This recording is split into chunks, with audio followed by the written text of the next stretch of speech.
Welcome to Historically Speaking. I'm your host, Michael Dwyer, and we are continuing the third in a series called Picturing the American Revolution, and Part 3's title is called Imagining History. So to do a bit of a brief recap, our first show featured contemporary illustrations from the time of the French and Indian War and through the American Revolution. These would be images, mostly engravings, that were made contemporary with the events that they were describing or portraying. And we have this famous cartoon drawn by Benjamin Franklin, who hoped that the Albany Union would unite the colonies. It did not happen. We also featured images, these very famous images of the Boston Massacre, the first one by Henry Pelham, who was John Singleton Copley's half-brother, and then Paul Revere freely plagiarized and amplified it. In our second series, we featured mostly the paintings of John Trumbull, a contemporary of the Revolution who lived through the events. Here is one of his iconic paintings, the Battle of Bunker's Hill, as it was called then. He witnessed this from Dorchester Heights, but this is largely a historical recreation. We also featured paintings that he did for the rotunda of the United States Capitol. This signing the Declaration was a revisiting of an earlier painting he had done in the 1780s, but the second time around, this was painted for the rotunda of the United States Capitol. So before we begin today, I probably have shared with you before that I kind of grew up with the American Revolution, and a favorite set of books that I've had since I was a little boy is this Dell History of the United States. My mother bought me this when I was 2 years old, imagine. She would pick it up in the A&P with $10 worth of groceries. You could buy these books. And the first page of the book, and you'll see the slide of this, it's called Rabble in Arms. So in our next slide here, you'll see what I have reproduced on the left-hand side is a crowd toppling the equestrian statue of George III in New York City. The statue had been erected in 1770 after the repeal of the Stamp Act, and it was largely a show of affection for the king. And this illustration was done some 80 years after the fact. But I also discovered that there were contemporary illustrations of this event, and you can see here at right a French print that says at the top, the destruction of the statue, the royal statue à Nouvelle-York. And you wonder, why would the French depict this event of the toppling of the statue? Well, remember, the French and the British were long-standing enemies at this time. And what I find striking is that within this space of just 6 years, the mood had changed in the city of New York from being largely supportive of England and the monarchy to taking down the statue. And I've always been drawn to these images because we've seen how in the 20th century, with the toppling of kingdoms going back to World War I, for example, when the Romanov dynasty was toppled, they tore down the statues of the Tsar. And closer to our own times, with the collapse of the Soviet Union, we have the taking down of some of the Soviet leaders like Stalin. We have many types of illustrations here. So in the historical imagination, people since the American Revolution have created all sorts of images for different reasons. At left, we have an imagined scene of the writing of the Declaration of Independence. It was painted in the early 20th century. We have Benjamin Franklin reading a draft, John Adams was only about 40 at the time, looking much older than he should have been, and Jefferson, lanky and tall, kind of being the person who was the driving force. At right, we have one of the many later depictions of the first reading of the Declaration of Independence. This would have been on July 5th, 1776, at the State House in Boston. And that building is still recognizable today. I thought it would be fun to visit some favorite people in my years of teaching American history. There was a much stronger consensus when I first started teaching over 40 years ago of what were the required people and events in American history. A lot of this was driven by textbooks. At the time, the most popular United States history textbook was by authors Todd and Curdy, and it was called Rise of the American Nations. Since I have been out of the teaching game for more than 7 years now, I suspect that there's a much more diversity in how the American Revolution should be taught and portrayed. The problem is, in the past 40 years since when I began, so much more history has happened that the amount of time that could be spent on the American Revolution is smaller and smaller. So we have two much later depictions of Betsy Ross. So Betsy Ross at left holding the flag, and then in a highly imaginative scene of Betsy Ross presenting the flag to General Washington in her Philadelphia rooms. So throughout the Revolution, hardly anyone knew Betsy Ross, and the evidence for her creating the flag came from her grandson, who told the story in 1872. So I can't verify all of its accuracy, but I think many of us would know the answer to the trivia question, who created the first flag with the stars and stripes for George Washington. Another famous heroine of the American Revolution is Molly Pitcher. And Molly Pitcher, whose real name was Mary Ludwig, was at the Battle of Monmouth, and she took up to firing the cannon after her husband collapsed from exhaustion. So here we have a typical 19th century engraving of Molly Pitcher ready to fire the cannon. And how did she go from Mary Ludwig to Molly Pitcher?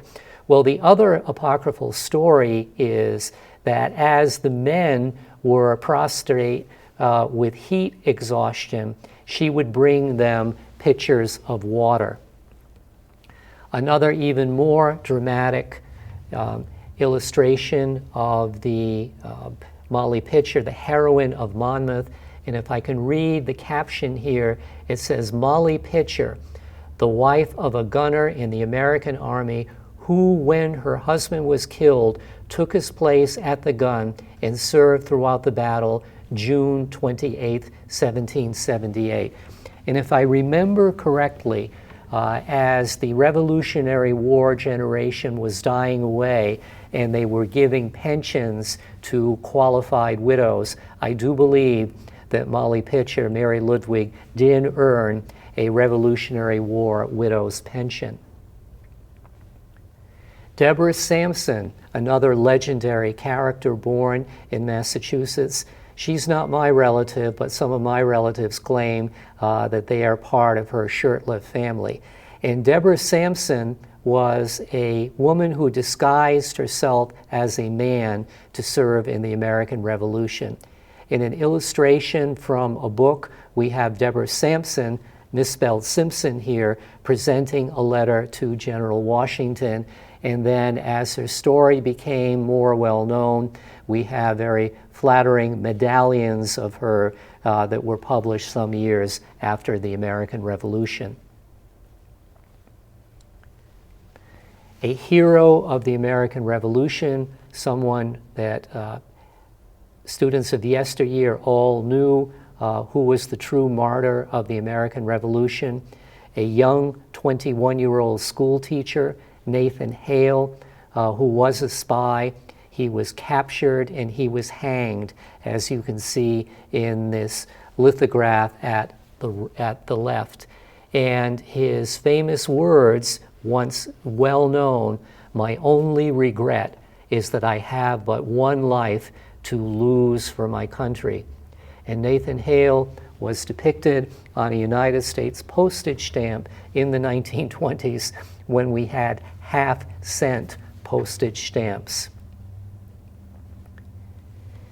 Here is an illustration that was painted in a New York public building in the 1930s. It's very reminiscent of art projects during the New Deal, where the WPA had a manifest to create public art. And this is called the Exhortation of Ethan Allen. So we have the famous Green Mountain Boy at center urging his fellow Green Mountain Boys in a call to arms. At left, we have a very dramatic recreation of when Ethan Allen, who is the central figure here, captured Fort Ticonderoga. So he is taking over the fort in this dark illustration. And as a consequence of that, we have the hauling of the cannons from Fort Ticonderoga, which we can see at right, that were instrumental in bringing much needed supplies to Washington to lift the siege of Boston. The great villain of the American Revolution was Benedict Arnold, who betrayed his country. And a curious thing, Benedict Arnold, whom many generations of students would know as the villain of the American Revolution, for reasons I don't quite understand, around 1991 or 1992, Benedict Arnold disappeared from the mainstream narrative of the American Revolution, maybe with a sense that there were other things that needed to be covered, but for a lot of people, the name Benjamin Arnold is synonymous with treachery. And in this illustration here, we have the treason of Arnold, where Arnold is persuading John Andre, who was a British spy, to conceal the papers, the plan of West Point in his boot. And the relationship between John Andre was hanged as a spy, and this was part of one of the reasons why young Nathan Hale was hanged as a spy in a retaliatory gesture. An event that I grew up with was the burning of the ship Gaspee in Narragansett Bay in Rhode Island, and every year there would be a historical reenaction. Of course, they wouldn't burn the ship down, but this was a well-known chapter in Rhode Island history that was immortalized here in a 20th century painting. Very dramatic. This is an illustration of the Battle of Bennington. And again, no eyewitness to this, so it's very much a recreation. And we can see the carnage here on the field, and the fact that we can see victory is in sight in the distant horizon. A very murky scene here. We sometimes forget about the war in the American South, and Francis Marion is known as the Swamp Fox. And he was renowned as a gentleman. So here he is giving a meal to a British officer. And it's probably not very well seen, but we had in the left-hand side of the painting an African-American servant who, of course, would be waiting on Francis Marion, the Swamp Fox. This is a typical 20th century illustration, very much reminiscent of the type of illustrations that you would have seen during the WPA, and this is of the Battle of Oriskany in upstate New York. Another tale of the Revolution is that General Putnam is leaving his plow for the defense of his country. And this goes back to the association of Cincinnatus, a Roman senator who left his plow and left his farm behind to serve in the Roman army. So people steeped in a classical education would make this connection that Putnam leaving his plow for the defense of his country is really a type of propaganda image to glorify farmers who, at a moment's notice, left everything behind and took up the cause of independence. Benjamin Franklin at the court of Louis XVI, rather, King of France. And we know that it was Benjamin Franklin as an ambassador, along with Silas Deane, who persuaded the French to help us. The French help both in terms of money and troops and ships would be an instrumental turning point in the history of the war. And Benjamin Franklin was a sensation when he went to Paris. He was widely known as the most famous American of his time. And the connection between Benjamin Franklin and our next image is this. Here is a very dark, moody scene of the ship Bonhomme Richard and the Serapis, one of the successful naval battles of the American Revolution. And the ship Bonhomme Richard, which came from the French, is their equivalent of a translation of Benjamin Franklin's famous Poor Richard's Almanac. The naval hero of the war of the Revolution was John Paul Jones, another image of him taking the ship Serapis. And here we have a portrait of John Paul Jones by Charles Willson Peale. And he is credited with the words, "We have not yet begun to fight." As a little aside, I watched many years ago, late at night, on one of these late night movie channels, Robert Stack played John Paul Jones in the movie of that name. And Bette Davis played Empress Catherine the Great, because after John Paul Jones' service in the Revolutionary Army, he actually went to work for Empress Catherine in Russia. Foreign heroes in the war, Count Pulaski here, and we have this very dramatic lithograph here, engraving of Count Pulaski's death in battle, a Polish American who fought for the cause of liberty. Baron von Steuben, another Prussian who came to fight for the Americans and drilled with Prussian precision his troops, a very popular leader. There is a Steuben County, New York, named after him. And here we have a really forgotten hero of the American Revolution, Tadeusz Kościuszko.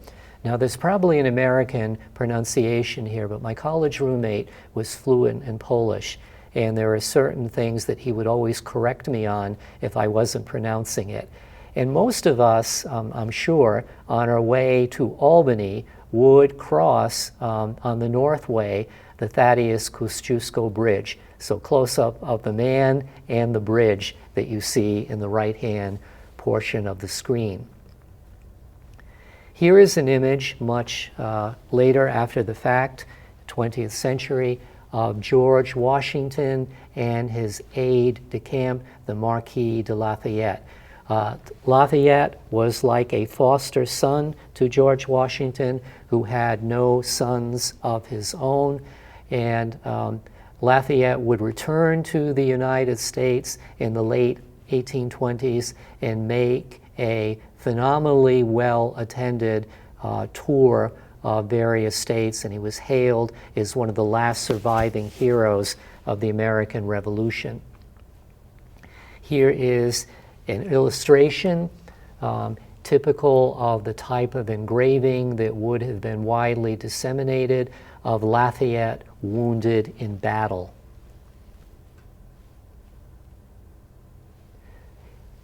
Other images of Lafayette, largely imaginative, Lafayette leading the charge into battle here.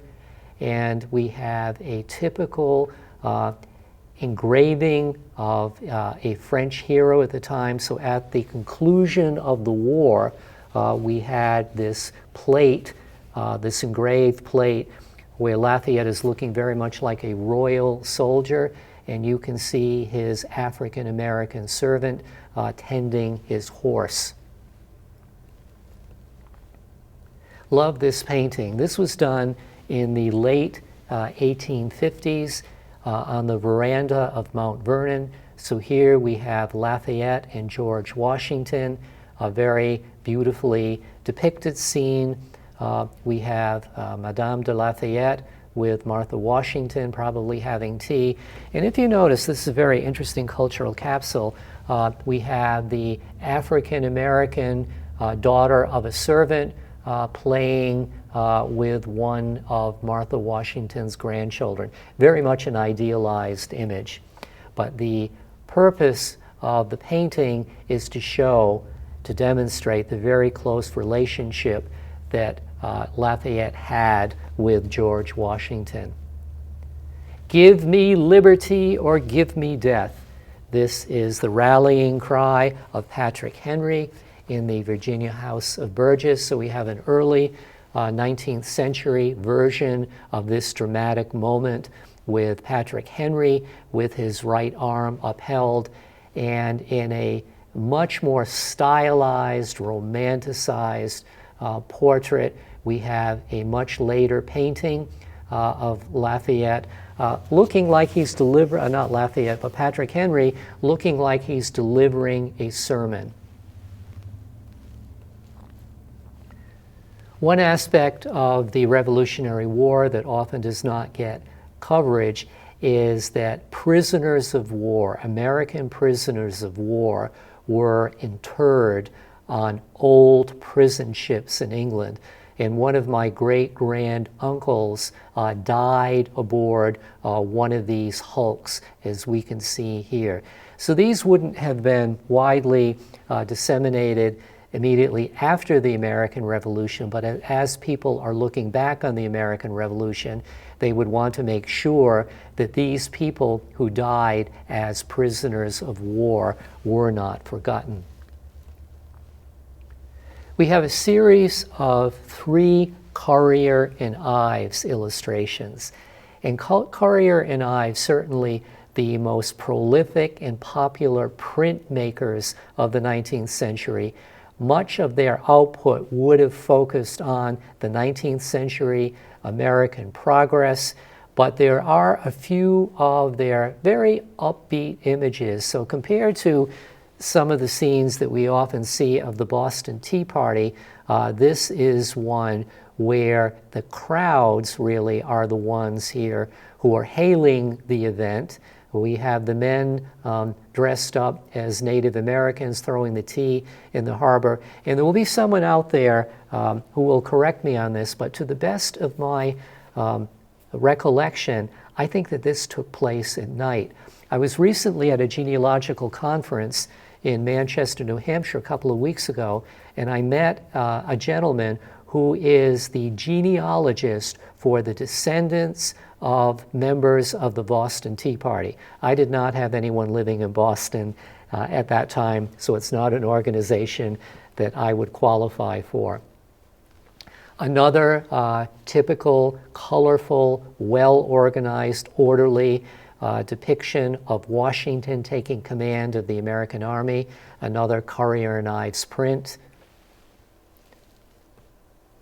We have Washington crossing the Delaware here, very different from the painting of Emanuel Leutze that we looked at the very beginning of the series. And again, these Currier and Ives prints were very, very popular. Many homes featured them, and Currier and Ives' original lithographs are very collectible today. Washington's entry into New York following the American Revolution. You can see the jubilant crowd here from people waving in the windows, children in the street, a very positive and upbeat image. A great illustrator who devoted a lot of time to illustrating American scenes was a man named Alonzo Chappell. He did this very romanticized, dramatic image of Washington here at the Battle of Princeton. And he did a series, many lithographs of key scenes of the American Revolution, which he did in the middle of the 19th century. And this is a depiction of the surrender of the Hessian soldiers. This is an image of the Battle of, what am I thinking here? This might be another one of the Battle of Bennington. We might have seen this earlier.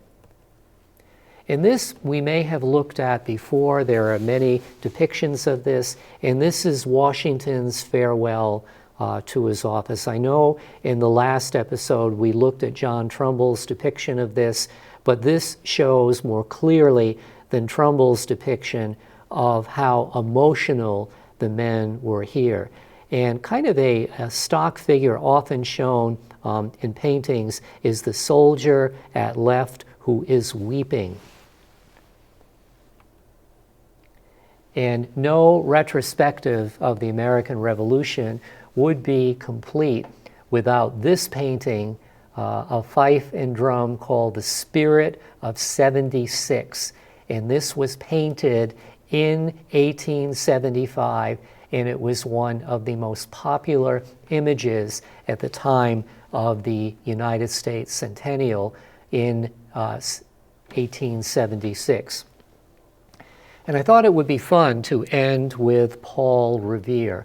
So here is a early 20th century of Paul Revere's riding through the streets. The British are coming, the British are coming. And in a very stylized, imaginative, typical of the artist image of Grant Wood's The Ride of Paul Revere. And he takes a very whimsical look at all of this, and it reminds me, I used to look forward every year to going with my parents to Jordan Marsh department store in Boston, now torn down, gone out of business, and they would have Christmas villages. So one of the most anachronistic aspects of this are the bright lights, like they would be incandescent lights in these homes. But Paul Revere is a legendary figure whose role in the American Revolution has been reinforced. And I thought it would be an appropriate way to end this presentation by reading from another book from my childhood. My parents bought me this child's book of poems when I was 4.